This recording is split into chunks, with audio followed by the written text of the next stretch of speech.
This is the future.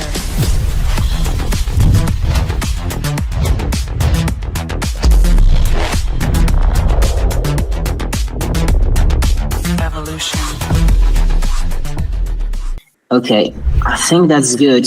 Some people might join later on. Started speech from Aradena. I'll put the video, we'll listen and watch it, and then we'll have some questions. Very strong project.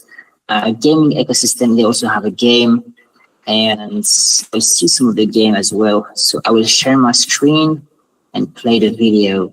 Okay. Welcome to this presentation on Latoja Labs and Aradena. Our mission at Latoja Labs is to revolutionize the way that we play and interact online whilst onboarding millions of users to Web3. In particular, we're really focused on gaming as our main vertical right now, and we've built out a gaming studio over the last couple of years. There's a clear issue in the industry right now where Web3 games are yet to go mainstream. We're yet to see any Web3 game really onboard millions of traditional Web2 gamers. There's two core reasons why this is. The first one is the gameplay itself, a lack of quality gameplay, and also a lack of novelty and innovation in the game designs. And then the second thing is a poor implementation of Web3 tech. And what I mean by that is not solving real pain points for the gamers and also having poor user onboarding experiences. Our gaming studio is really focused on building games that will outcompete Web2 games on the gameplay alone, and really seeing Web3 as just a tool that we use to improve player retention and player monetization in a variety of different ways. So the first game title has been in development for about 18 months, and it basically takes a lot of inspiration from trading card games, but offers a lot of unique value propositions on top of that. So whereas in traditional trading card games like Hearthstone, you basically put cards down and play on a virtual table, in our game, when you put the card down, it turns into a 3D unit on a 3D hex battlefield. This does two really important things in terms of unique value propositions for the player. The first thing is the fact that it's a lot more visually immersive. So it really feels like you're commanding an army in a 3D environment rather than just playing cards on the table. And the second thing is there's a lot we can do in terms of new elements of strategy in the game. So there's a lot we can do around movement and positioning. There's a lot you can do in terms of keywords. So say, for example, there's ways you can teleport. You can use the terrain in different ways, etc., etc. The best way to show this is really through a gameplay clip, which I'll show now. The following footage is an alpha build of Aradena. Some art and visuals are placeholder. So, explosive trap onto the control point. You have to do it. Well, student open eyes, so I'll draw a card when I do it. I don't care, man. Take out your unit in there. I'll draw a card, though. Thank you very much. We're going to have to go for another ruinous madman here. No, I'm going to be one away. No. One tile and one damage away. So close. Oh, GG, man. Good game. Nice, GG. There we go. The way we see Web3 is really about giving more value to players and radically improving the player experiences whilst forming competitive advantages for the company. Players can trade their assets, which is a huge pain point in existing trading card games. In 9 out of 10 top digital TCGs, you can't actually trade your assets. And players can also earn from competitive gameplay. I'll talk a little bit more about that on the economy slide. In terms of the onboarding experience, we segment the user funnel so that players can onboard through a freemium model and also with semi-custodial wallet solutions in order to reduce the barriers to entry for traditional gamers and gamify the Web3 onboarding experience. In terms of our traction so far, we've generated about $1.7 million in revenue to date from selling pre-launch game assets to a community of about 60, now probably about 70,000 gamers across Twitter, Discord, and Telegram. Our lead investor is Animoca Brands. We have a co-development studio in Blowfish Studios, who are owned by Animoca Brands. We also have a partnership with Immutable X, who have also given us a grant in order to build with them. In terms of the team, myself, I previously founded a company that specialized in gamified e-learning. There's also a couple of key people in here to note. James Wakecombe is our lead game designer. He was the co-creator and lead designer of Gods Unchained. And Kerry Chico, he previously worked as a senior game lead at EA and Activision, and also used to be the head of new ventures and monetization design at Splinterlands. In terms of our go-to-market strategy, we're really focused on traditional gamers and onboarding traditional gamers. So we focus on traditional gaming branding and traditional gaming go-to-market engines, such as influencers and streamers and content creators, which we've already onboarded on Twitch, large esports competitions, and also scalable ad solutions, in particular programmatic video ads. We also have a variety of different partners assisting us with go-to-market strategy, and we'll be looking to publish on Epic Games. In terms of the economy, we've worked very hard with a variety of different token advisors, including from IMX and Animoca Brands, to create a sustainable game ecosystem. The key thing is that the AG token is only available in limited time events, which allows us to better control the token emissions much more than other games. whilst also providing a huge amount of utility for the token in the game itself as a premium in-game currency. You can see that in here. I'll show this probably during the actual meeting. It's quite long. But you can see there's a variety of different ways you can spend the token in-game. This slide shows our monetization revenue summary. Our main revenue stream is through the in-game store, which people will purchase card packs, season passes, cosmetics, and featured rotational items with the AG token, as well as also spend the token on a variety of different in-game features as well. We've also formed a variety of competitive advantages in our content and monetization strategy. One thing in particular is the fact that we are innovating on content releases to have a much faster cadence of releases than traditional Web2 TCGs. In order to do this, we're utilizing AI technologies to produce quality illustrations and other artwork about 10 times faster and cheaper than most traditional gaming studios. Finally, the roadmap. So the game's been in development for about 18 months. We've been in alpha testing for the last 3 to 4 months and had great feedback from both traditional gamers and Web3 gamers. We'll be going into closed beta in the month of May and then into open beta in July. Our token launch will happen in the month of June, and then we'll launch other game modes at the end of this year and also next year. I like the pitch. I think it's cool. It feels like you're ticking many boxes, out competing Web2 games. I like this. Our first question right off the bat is, you mentioned tokenomics, working with multiple advisors, people from Animoca, and you mentioned the word sustainability. Animoca got known for Axie Infinity, which turns out was not sustainable at all. So which lessons did they learn from Axie, and what are those new tokenomics design more sustainable? Yeah, so what I'll do is I'll actually share that slide at the same time, and I'll talk you through it, because we have a very different ecosystem to like traditional Web3 games, like Axie Infinity. So you can think of, let me just wait this slide. You can think of Axie Infinity kind of like this one at the bottom here, right? Which is like sort of what we call Generation 1 Web3 games, which we describe as like an earn first economy. What basically happens in those games is the core game loop revolves around an inflationary on-chain token. So in Axie's example, that would have been SLP. And then players are primarily incentivized with that as their main reward for the gameplay. And you have a majority of players in the ecosystem that are extractive. In our game, there's 2 fundamental things to building a successful and sustainable game economy. The first thing is the fact that you need the main value proposition for players to be around the gameplay rather than the expectation of financial rewards, and for them to be willing to pay for entertainment value. So therefore, high quality game assets, and emotional investment in their game assets, et cetera, et cetera. The second thing is actually designing the ecosystem in a way that actually protects the core game loop. So what we basically do is the core game loop revolves around an in-game silver coin. So there's 2 game economies that kind of run side by side: silver economy and the gold economy. The silver economy revolves around an in-game silver coin, as I mentioned, and that is how players are rewarded for just standard day-to-day ranked play. The on-chain token, Aradena Gold, which is like the premium in-game currency with a limited supply, that is only available to earn in competitive tournaments and limited time events. So let's say, for example, like a weekend tournament.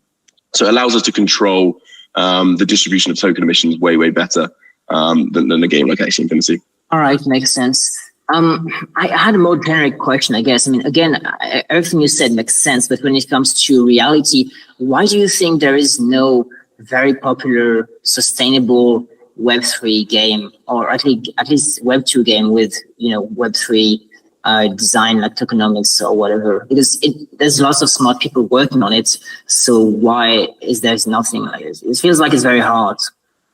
It is difficult, yeah, but it's kind of because we're just super early in the space, right? So like Axie Infinity was only a couple of years ago, and they were sort of like the first generation of Web3 games. A lot of people saw what they did and learned a lot from it. Like Axie Infinity basically had the underlying problem of the fact that it relied on new users to support old users. And as soon as new users stopped coming in, the whole ecosystem would come crashing down. Like that was the fundamental problem. There are a lot of very smart people in the space now working on more sustainable game economies. And this is like one example of a model that we think works really well. We've also spoken a lot with guys at Delphi Digital, who I think they learn a lot from their experiences of like working with Axie before as well. And they have some really smart guys. They released a paper a year ago, maybe like 9 months ago, called The Future of Crypto Gaming. And it talks a lot about their model, which they call PlayFi. There's a lot of inspiration from that PlayFi model that we've taken in this. But the core principle of all of this is just the fact that you have to have gameplay where players are willing to be incentivized by the gameplay alone, not the expectation of financial rewards, because you have to have, if the number of people in the ecosystem are net value extractive, then you can never create a sustainable economy. So I think that was the quite simple but fundamental hurdle that everybody had to come over at first. And it was a bit weird to us that wasn't fully understood when we started about 2 years ago. So when we started working on this ecosystem for about 2 years now, that was like sort of like the first principle that we built the entire company off of. You have to have gameplay that people are willing to pay for, and therefore they're willing to like pay for assets and also accessories to those gameplay as well, in order to have like genuine token sinks in the economy. Any other question? Otherwise, we'll move on to the next one. Yeah, Tokyo, please go ahead. Hello, Liam. It was a good pitch. Couple of questions actually I have. When we talk about, there are a few things that I feel like, I might want to know. So the first one is basically, have you identified your MVCs, and have you defined, like when we talk about basically whether you're going to go on mobile centric markets or you're intending to go into the PC centric markets? Is that already defined? Yeah, so we're going into PC first. I'll just come to the roadmap slide. So we're launching on PC first, and our open beta launch is when you can really think of launch, because that's when we integrate the free-to-play model and then really scale out to a wider user base. That's going to happen in July of this year, and then we'll be porting the game over to mobile in Q2 of next year. So we kind of designed the game knowing that we port it to mobile, so it's not going to be as much pain to port it over. I know that a lot of game studios will often do mobile first. But because we've had that in mind, the game design team and the UI UX team have known that the whole time. It should make it a bit of a smoother process. But yeah, we're going PC first for that. There's actually some very core reasons as to why we've done that as well. So like what we're trying to do is we're trying to build a true gaming brand inside of Web3 and sort of overcome the negative sentiment that a lot of traditional gamers have towards Web3 gaming. And then in order to do that, we feel like we need to create gameplay that have initial like layers of challenge and competition to it, which is generally more suited to like core gamers than it is hyper casual gamers. And then the idea is to leverage the branding and IP that we build around Aradena, first of all by targeting PC first gamers and competitive gamers, and then use that IP to then target more like hyper casual mobile opportunities in the next few years. Mm-hmm, mm-hmm, mm-hmm. And have you defined some of the have you already identified your MVCs and MVPs? The MVP. I mean, like, have you defined your MVC? In terms of like our target markets? If you say like your minimum viable community, and like when we basically design a particular game or when we are publishing a particular game, we have to identify basically what segment of gamers am I looking for my game. And then when you basically pick that concept, then you have to look for, do you really go for, usually what the biggest problem, especially in the Web3, is not really the quality of the gaming. I think there are a lot of fantastic quality games, but I think the only problem is understanding the underlayer publishing work. And that comes from whether we define our MVCs first, which is the primary source and idea. Then post that MVCs, you go to define your MVP. So when we see basically, let me give you an example. Like, let's say, for example, I'm a gamer, I love gaming, or we have a large gaming community out of South Asia and MENA. Now, there are different segments. Some of people like mobile games, some like strategy games, and some people are like FPS and 3PS games.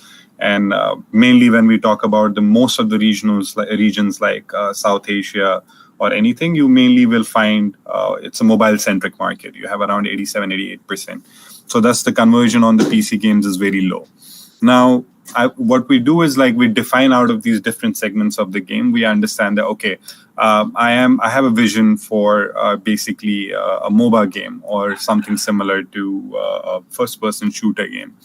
Now, if I am designing that, what kind of audience am I actually tractioning into? And if I kind of aim that particular audience, what is my strategy in GTM going to be defined as? So that was my question. Yeah, so for us, we actually did quite a lot of work on this over the last few months, especially towards the end of last year. So what we originally had a little bit of I won't say a problem, but a little bit of a concern around the fact that we were kind of had two different target markets at once, where we had the trading card gamers, and then we also had the tabletop strategy players, and then also other strategy gamers around that as well. We made a decision towards the end of last year to really focus down on trading card gamers, and we made a lot of changes to our gameplay based on that. So let's say, for example, we revamped how our turn timer worked. We revamped our resource system to make it pretty much exactly the same as Hearthstone's mana system. There's a lot of changes that we made through doing this sort of product, sort of a process of product market fit, where we were testing the game with traditional trading card gamers. Since probably like October of last year. We've been testing with them, and we made a lot of changes to the build based on that. Really, what we're targeting is traditional trading card gamers first. Like that's like the initial community, but most like in terms of the smallest subset niche of that community that we're targeting, it's in particular people that also play trading card games as well as other similar strategy games, let's say like Civilization and stuff like that. So if we're going to do like a survey that try and identifies who like the sort of small niche that we start with is, that would be someone who plays a trading card game, as well as another, what we define as similar strategy game, which would be like Civilization or something else that has some element of either like tabletop strategy or something like that along those lines. Do you have OTT API integrations into the development and the code into your code? Yeah. I'll see if you're able to get into more detail on that, but we've got it all set up. Yeah. So we'll move on to Farcana, another game. I actually got to play the game in Dubai, by the way, in their offices. So they are doing wild stuff, experimenting with all kinds of things, not just games, tech stuff, hardware, headsets, mouse to feel how the players react and everything. So again, let me play the video. Hi, my name is Islam Shajaev and I'm CBDO at Farcana. Farcana is third-person team ability shooter arena game with strong esport focus and sustainable economics for the players. We have 6 bullet points in our project. First, we are a third-person team ability shooter arena game. Second, Bitcoin-focused price system. Third, strong esport focus, bringing esport to retail. Fourth, 4 versus 4 PvP combat matches in various game modes. Control of unique characters with specific abilities, tactics, and team role. 5, extremely user-friendly, seamless onboarding of Web2 users, all in one SDK. 6, focus in sci-fi setting, futuristic action reality show on colonized Mars. So, let's start with key gameplay USPS. Thoughtfully designed game mechanics deliver an ideally balanced experience combining weapons, teams, and ability aspects. And this allows us to target the rapidly growing esport audience, aiming to establish itself as a leading competitor in the industry. We're putting 250k prize pool per month, rewarding players for different activities. From first day of each month, the hunting season for loot boxes will be starting in Farcana. There will be loot boxes with money prize pools from 10 in Farcana. There will be loot boxes with money prize pools from $10 to $1,000 for at least 4,000 players start from very beginning of our live action of beta open version of the game. To get the loot box, players will earn XP, and XP will be attached to 2 main points. 50% of it will depend on pure skill, and other 50% will be divided by retention activities. It allows us to have perfect tool to increase different activities in the game. And this is not all. At the end of each month, we'll also have tournaments, and tournaments will take place for 3 different leagues: Entry League, Pro League, and Championship League. For all tournament activities, we'll allocate around 70,000 out of 250,000 prize pool. And all this money will be distributed additionally on top of loot boxes. We have chosen Bitcoin as the primary reward mechanism, but in the same time, we're planning to use Ethereum, Arbitrum, and other tokens for utilizing partnership community engagement rewards. On that note, we're coming to Farcana Tokens utility. Farcana token will be used for in-game market purchases like weapons, characters, skins, and consumables. Obviously, NFT loot boxes can only be unlocked with Farcana token as well. But also, we'll have unique staking system to incentivize our community. So in our case, we believe we can create sustainable in-game economy where native token have an in-game utility but do not using as a rewards, which means that most of the selling pressure goes to Bitcoin and other coins. So let's finalize our revenue model. Farcana will have 4 main categories of monetization: persistent character skins providing XP gain boosts, expandable power-ups required to maximize skin performances, expandable season passes granting early access to game content, expandable tournament passes to participate in league tournaments. Here you can see the token distribution. In Farcana, there will be only 1 native token with total fixed supply of 500 million tokens.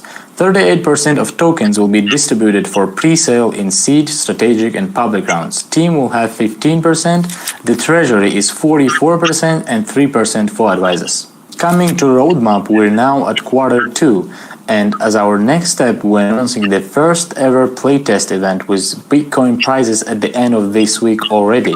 Only players that minted our free NFT skin of a raffle gun will be able to get access for the playtest. But in our case, the seamless onboarding solution will allow players to create a wallet and mint the NFT within 2 minutes through our website using only their email. With this solution, we're expecting to attract thousands of players already at the end of this month. Finally, we're getting to the Farcanians, our team. We have been lucky to unite so much experienced people in one team. The CEO Ilman Shajayev is a Dubai-based entrepreneur with extensive experience in launching IT and deep tech projects. Prior to Farcana, he founded Acoustery, a project enabling AI-driven diagnostics of all respiratory diseases. Alex Minkin, game director. Being one of the Eastern Europe's top game designers, Alex has worked in this industry for over 20 years and created more than 120 titles on all platforms. Mike Bedelen, CMO, has spent 2 decades passionately exploring every facet of the gaming industry, from designing, managing, and promoting to operating games. And of course, we have experienced leads for each direction of the game. Farcana is backed by great partners and advisors, starting from George Dabadev. He's marketing director of Epic Games and Fortnite, who helping us with different strategies of user acquisitions for the Web2 market. Mehdi Farouk, angel investor and senior tokenomics analyst at Animoca Brains, who helping us to design tokenomics. Charles Reed, CEO at Rage Store Capital. And of course, our dear partners. So far, we partnered with Arbitrum Blockchain, TreasureDAO, Unpopular Ventures, Dravos Investment, BitForex, DSH Investment, YGG, Bioeconomy, True Gamer, Spine, Galaxy, M-Chain, Space ID, and Playdex. Thank you everyone for your attention, and feel free to ask any questions. All right.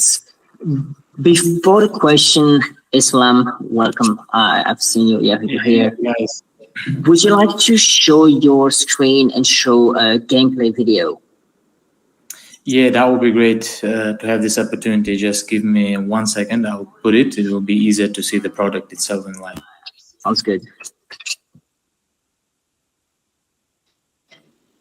And I guess in the meantime, my first question, just so you know, is going to be about, you mentioned $250,000 in prizes in Bitcoin, 250K. The obvious question is, where does the money come from? Yeah, again, 250K in Bitcoin and other coins, yeah. So it will be separated by 2 things, 2 directions, is a loot boxes and tournaments in the game. So I believe in that case, we can have much easier user acquisition and faster growth. That's how it works. Right, but how do you fund these prizes? Where does the money come from in a sustainable way? Is a part of the user acquisition. So is a part of the fundraise. We mentioned that around 3 million from the fundraise we need for the 12 months existence of the prize pool as an in-game incentives. But in the same way, we also patented technology called play to hash. We call it play to hash in US video. So while this 12 months lasts our in-game incentives, we'll be able to put portion of the revenue as a company to invest in a Bitcoin mining and attach hash rate from the Bitcoin mining to the game. So after the 12 months, the game rewards will be sustainable and will be guaranteed by the mining hash rate. And we called it play to hash, and it will be automatically distributed in the game after the 1 year existence. That's the plan, yeah. Got it. I'll let you look for the gameplay video, because I think that's probably the best thing you want to see. Yeah, okay, so have you seen my screen? Right now, yes, it's coming up. Okay.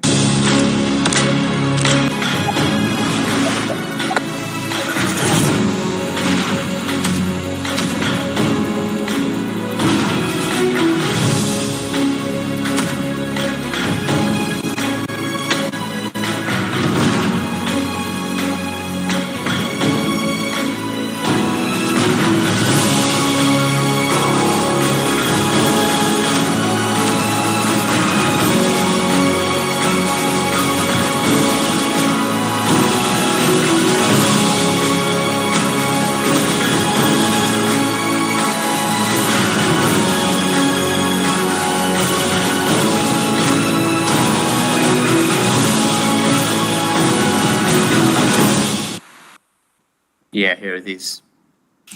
Cool. Gives vibes of existing games. All right, maybe a question for Tokyo actually. Why are you advisor of this project? Why do you believe in it? I think it's basically multiple factors that are usually there. One is the understanding of the basic underlying UGC strategies that the team already had and how they wanted to approach conventional market. The team, one of the major reasons, to be honest, when we look at projects, mainly we consult on the basis of the team that how much of understanding they have of the actual, gaming industry. The tech is fantastic, and we could see already the product was out there, and it was not something that was just on the white paper. We already tried and tested, not us, but along with us, some of the world's major Web3 or Web2 gaming industry leaders in OTTs and other platforms came and tested the game. And they were as positive as we were on getting on board. And I think one of the biggest things that I loved about it is that their initial attention to the game was mainly focusing on the esports development and through that esports developer community. So their co-creation strategies are something that really, really impressed us. That's how they wanted to basically stronghold the community and have longevity in the project, focusing on developing from scratch that individual identity of the product and the brand and the publisher overall. So right. that enticed us a lot.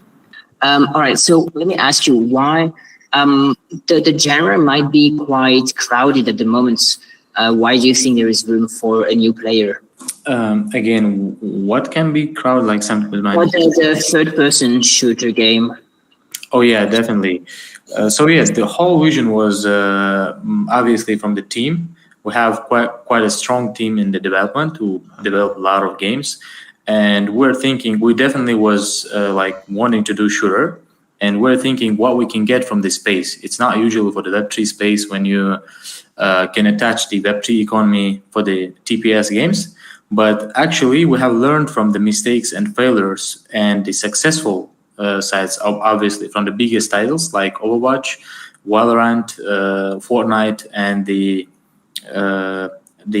Apex Legends. Yeah, and starting from this, we have analyzed especially the ability team arena shooter games. What was there to enforce that much people to play the game, and what was not there to be not enough to attach the attention of the esports side. So from the scratch, this game we're building was the focus on the esport and was the focus on team versus team matches to have as more tactics as it can be here, as to have more fitting with each other abilities for the heroes in the case that they will be not imbalanced in the game. And if someone dies from the team, they still will have chances to win the game, to win the match. That's one of the details of the esport games at the moment.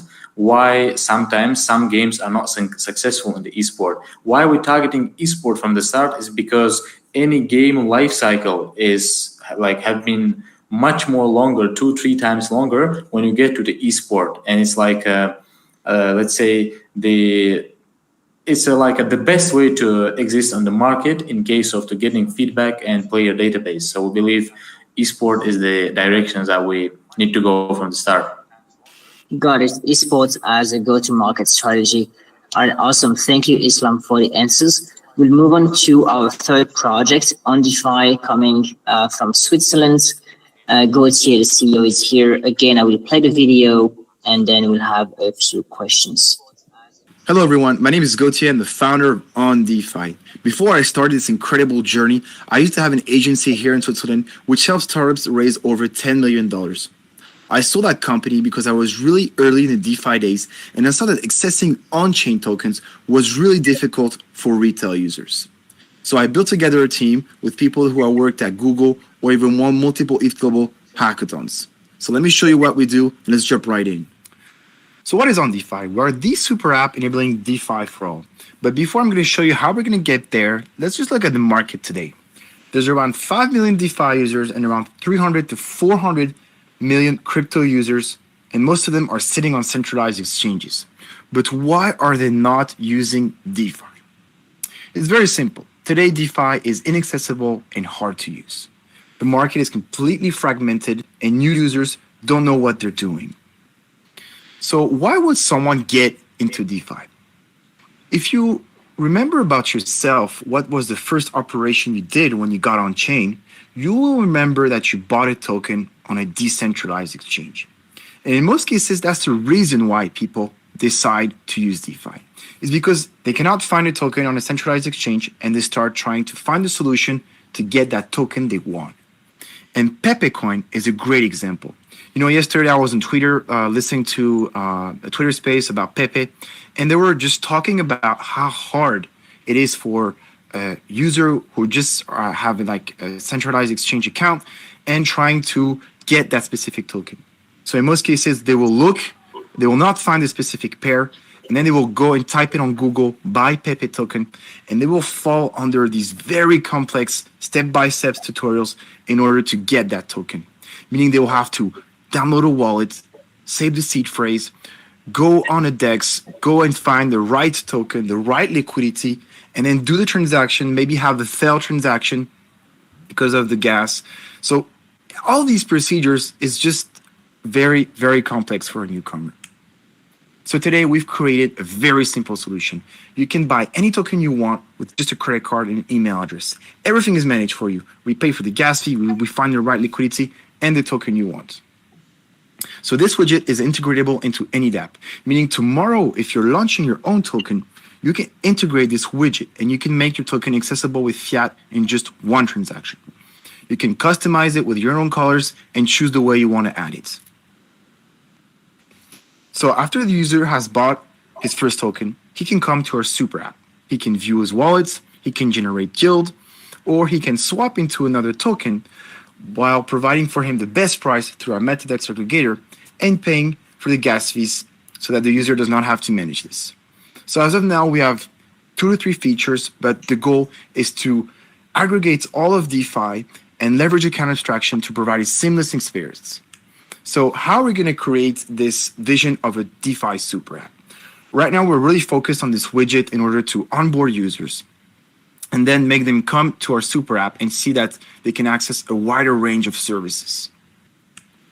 So we've already completed a soft launch with 1 million of volume and had around 4,000 users. We are going to capture value through convenience fee, which will be redistributed to the DAO. So we are headquartered in Switzerland. Clément is a master in cybersecurity. Hugo has won 2 times the ETH Global as a finalist. Sasha has worked at Google. Ben has been creating a lot of companies in the past, so he's helping me on the administration side. Antoine has a really deep background in DeFi. He's the co-founder of DeFi France. Roman has more than 10 years of experience as a front-end developer. And Julien Boutlou is a core developer at Curve Finance. We have already created trust and an ecosystem around Ondefy, so Games Associate already integrated our widgets. We had also Angle Protocol and Pleasure Coin, and we're in talks with numerous projects in order for us to integrate our widgets.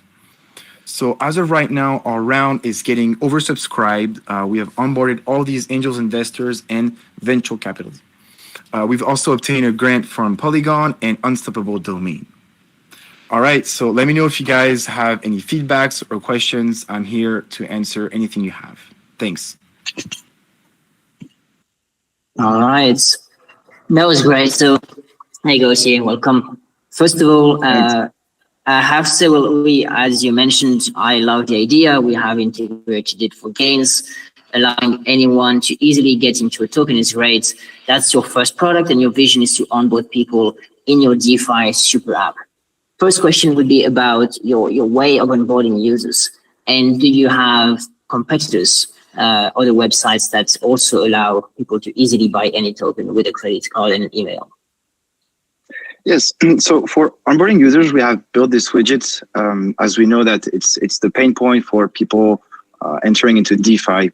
So for us, as of right now, we're getting in touch with projects. Projects are also contacting us in order for them to integrate this widget. So this is a way that we see it. We also saw a lot of projects who were really interested, but they wanted to have a referral fee to take on the transactions. So that's one way.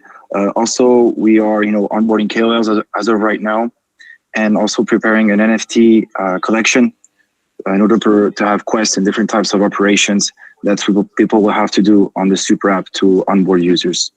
So in terms of competition, we have, as of right now, there's some meta DeFi aggregators, such as OpenOcean or even Flustrade, who are trying to create something similar. But we are really focused on the user experience and the simplicity that we propose. So today we are really focusing on a niche of types of users. So mostly users who have no technical knowledge and who are in most cases sitting on centralized exchanges. All right, awesome. Do you protect users in any way, or is it fully permissionless? I mean, if you can buy any token, means also you can buy scam tokens. Yeah, for sure. So as of right now, we don't have anything set up, but we are in talks with numerous projects who have solutions that we can easily integrate that can provide different types of scoring systems on specific tokens. So as of right now, to protect users, we only have tokens that are available on CoinGecko, but in the future we'll add more tokens as well with a way to prevent them to buy other scam tokens or honeypots. Makes sense. And so compliance-wise, do users need to pass KYC as well, or how does it work? Yeah, so to give more explanation on this, we've built on top of rent providers such as Transact, MoonPay, and so they are the ones that manage this for us. So we don't have to have a license or the things like that. All right, got it. Sounds good. We had a question, but it left again, maybe connection issues. Last question, maybe again, I would be more curious about the competitors and the traction they have. If some of them had the first mover advantage, how will you overcome maybe them having more momentum, if they do have more momentum? Yes, so one competitor we see today is Flustrade. They already have this widget integrated into some projects. Now we have a user experience which is way more seamless than theirs, and I think we're pretty close in terms of how we are attacking the markets on this specific vertical of enabling people to buy any token directly with fiat. Okay, maybe last question.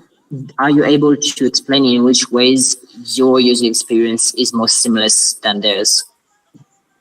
Yes, so we provided a solution where the user can simply just sign a permit function, and we manage everything for the user. So we do the swap for them, we pay for the gas fee, and everything is handled under one single transactions. Whereas, for example, Flustrade, you would need to first buy the underlying asset of that specific chain, wait till you receive it, and then go back to the app to then swap into that desired token. Whereas we've provided a solution where it's done in just one transaction. You just sign a permit, and then you just have to wait to receive the USDC. But there's more details on our documentation of how it's built, but it's a better experience for the end user. Got it. I understand. All right. Thank you for the answers, Gauthier. We will move to the next product, Racer Club. I see, Matt, you're here with your very recognizable cap. Again, I will play the video and we'll have a few questions. And there we go.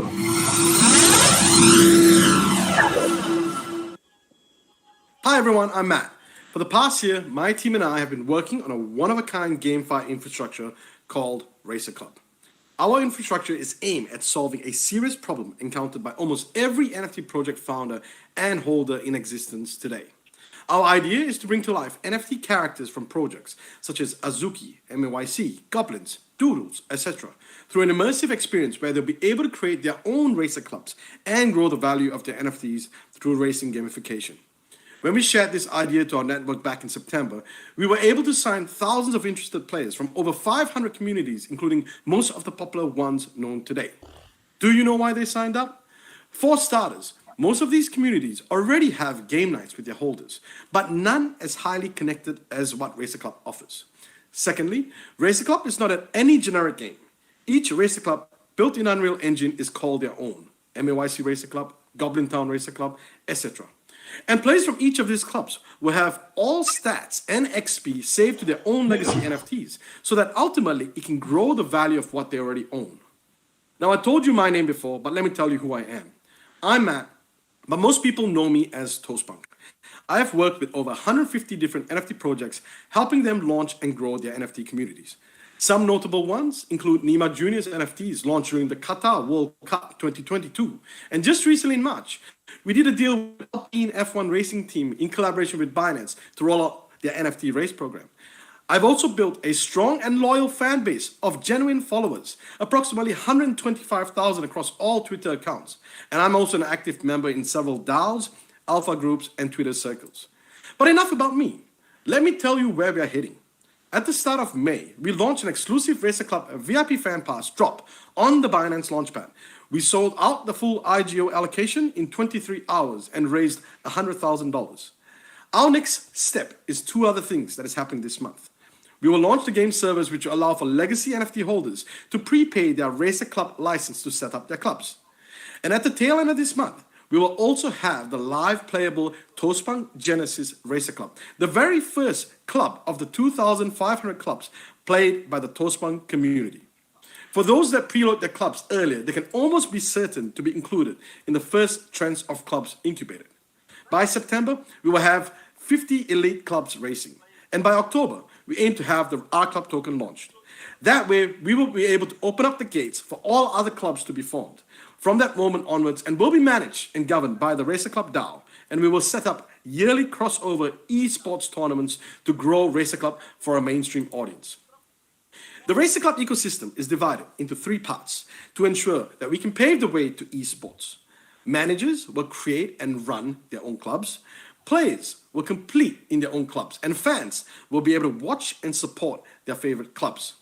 In short, our mission is to be the leading esports platform, leading the way for Web3 games. Our innovative, revenue, and utility-driven tokenomics for the R Club token is something we are extremely proud of, and we welcome you to inspect this in more detail to learn how every single ecosystem participant has been duly accounted for. We've allocated 15% for early investors over 4 separate rounds: angel, seed, private, and public. Feel free to inquire further if you are interested in this. What I'm quite excited about is where we are heading, because not every day we get to be at such an early stage of a market. Our main revenue derives from 10% of each club's player spend. With that, we truly believe we are able to carve out a market share year on year as we continue to grow. Our founders are well versed in the space and thankfully complement each other. With a combined 60 years of experience in startups, techs, gaming, and exits, we believe we are the right team to turn Racer Club into the next EA Sports of Web3. We have been fortunate enough to secure partnerships with some of the industry's best performers, as you can see here. And we definitely look forward to combining our forces with more along the way to deliver a world-class game unlike any other. Thank you so much for your time today. Feel free to book a meeting with us if you are interested to learn more and to gain access to our data room. I welcome any questions. Thank you. Oh, we could fly. Oh,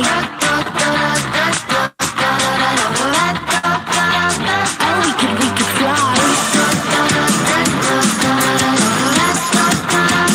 Oh, we could fly. All right, let the music be at the end. Good vibes. Hey, Matt. How's it going, Alex? Good. I hope you're good. Tokyo has a question. Just wanted to clarify the concept before the questions.